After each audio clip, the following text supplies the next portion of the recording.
Quick injury news to start here. Jourdan Lewis left the game late with an apparent shoulder injury against the Giants. And the Cowboys today did not give any specific updates as we sit here filming today's video. But Stephen Jones said they left the game healthy, which I think is a pretty good sign. Now, Cowboys have lied before, but all that implies the injury is not a big deal for Lewis, and he'll be fine to play against Carolina, which is good because you are a little bit thin at nickel if you want to keep DaRon Bland on the outside. So Lewis sounds like he should be okay moving forward. We'll know more on Wednesday when that first injury report actually comes out. Sticking with corners now. The Patriots are waiving Jack Jones today, a name that many of you saw a lot of questions like, what about signing Jack Jones? So we'll discuss it here from that perspective. The corner has been benched this year, and he's not done that great when he was out there.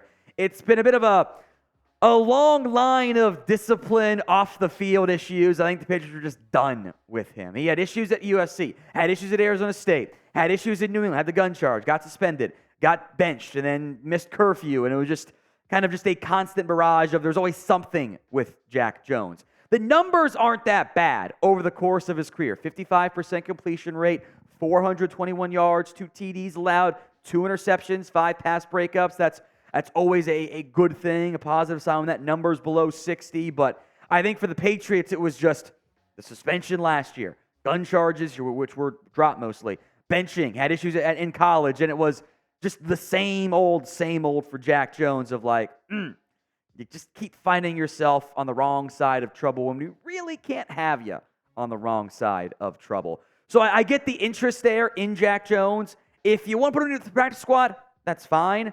I don't know who you're cutting to make room for him, though. DaRon Bland is not getting cut. Stephon Gilmore is not cut. Jourdan Lewis is not cut. Deshaun Wright is playing for you on special teams. Israel Mukuamu offers a lot of flexibility plus special teams value. Eric Scott was a draft pick. They don't cut their draft picks. Noah Igbinogheni's already on your roster. Is this version of Jack Jones, who has not been that well, got benched and cut from one of the worst teams in football, is that a real upgrade or even anything? I kind of don't think so. So fine to have the conversation. This does not move the needle the same way I think the name recognition with the interceptions might have popped up for some out there in Cowboys media world. So would you sign Jack Jones? This is your chance to sound off here. S for sign, P for pass. It's the pinned comment on today's video. If that ad happens to play, it's fine. Ignore the ad, head down there, and go vote instead. Now, Jones has had a rough few months. Had off-the-field stuff, had the gun charge because he brought weapons to the airport, which is like the number one thing you can't do. Kind of got lucky, frankly, that they went to a pretrial diversion program there, but then missed curfew, got benched, was sulking on the sidelines, and it was just the Patriots were over it. Now, again, I've said this before, I'll say it again. If you get the practice squad, sure.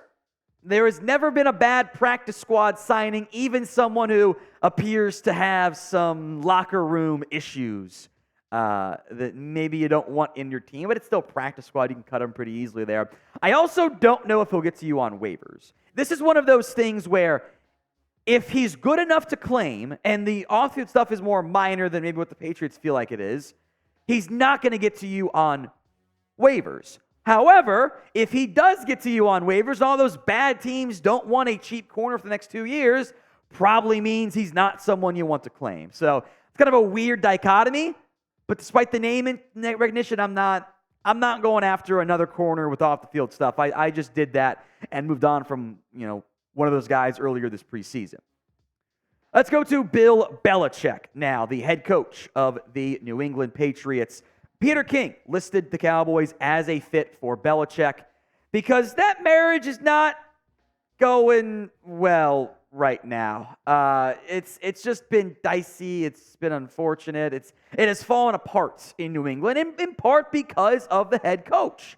Now, there's also uncertainty as to if the Cowboys will even be in the market for a head coach this offseason, and if Bill Belichick will even be available. We'll break down what Peter King had to say, who kind of has been the spearhead of this rumor or speculation out there.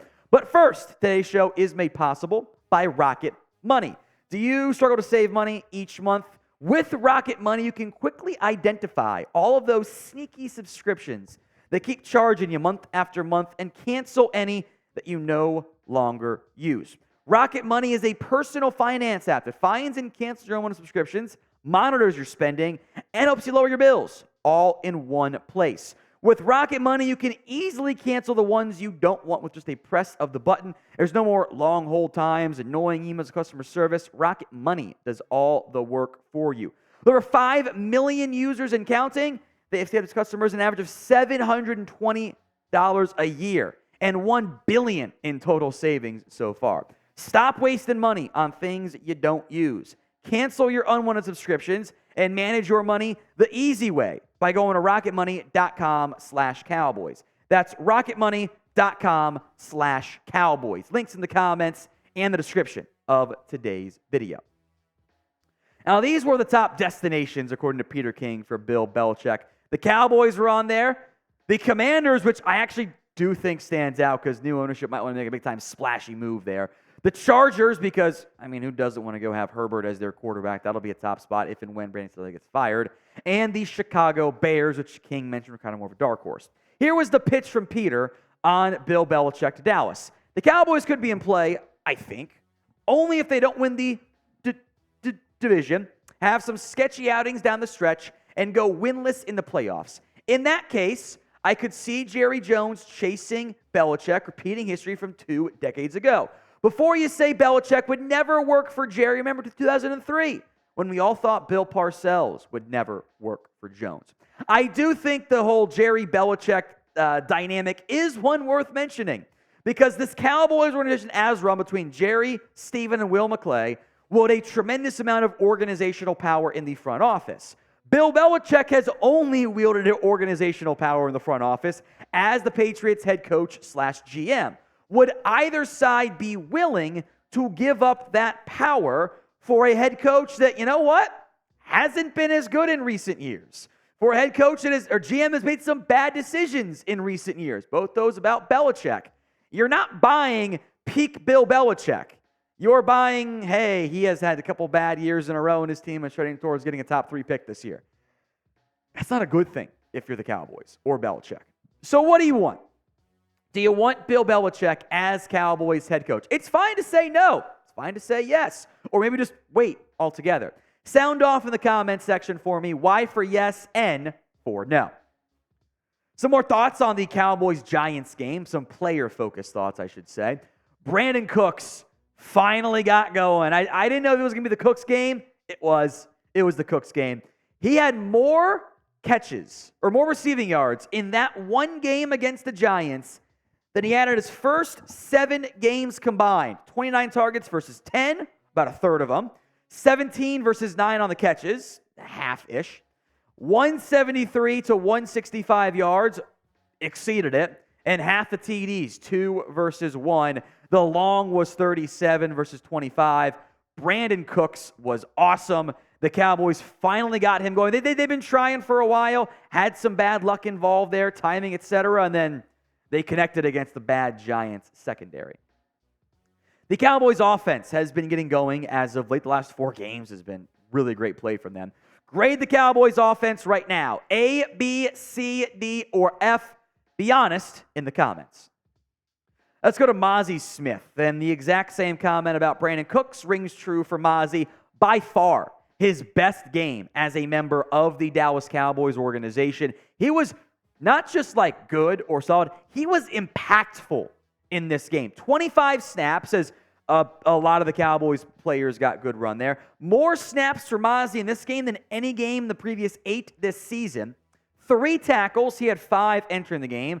A really good TFL, had a pressure and a quarterback hit as well. He was a good on run defense, good on pass defense. Not perfect, but he played very well as the Cowboys gave him some more run early and late in that football game and played very, very well for the Cowboys. That's a positive sign for them. Always been a patience play. Can it continue against Carolina this week? We shall see. We'll be live for that game, have multiple videos for you over the course of the week as well. But can we get to 172K subscribers before Sunday's kick? We are only 291 away. Help us get there. Hit that sub button right now. I also wanted to mention the Micah Parsons usage again here. He played 39 snaps against the Giants, lower than normal, but again, the game was over in the fourth quarter. Really by halftime, they pulled the guys in the fourth quarter.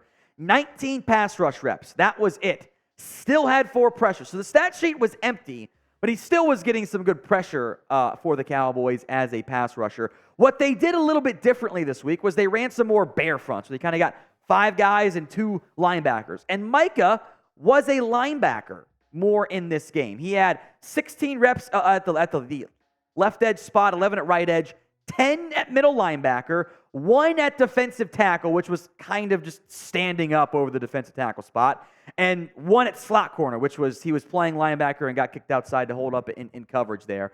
So you're talking, in reality, most on the edge still, but almost a third of his snaps ended up coming as an off-ball linebacker. And I think that usage and the deployment overall of that Cowboys team and the way they use the defensive pieces and Micah Parsons is a big reason why they had success stopping the run with Barkley having nothing going in the first half at all in that football game.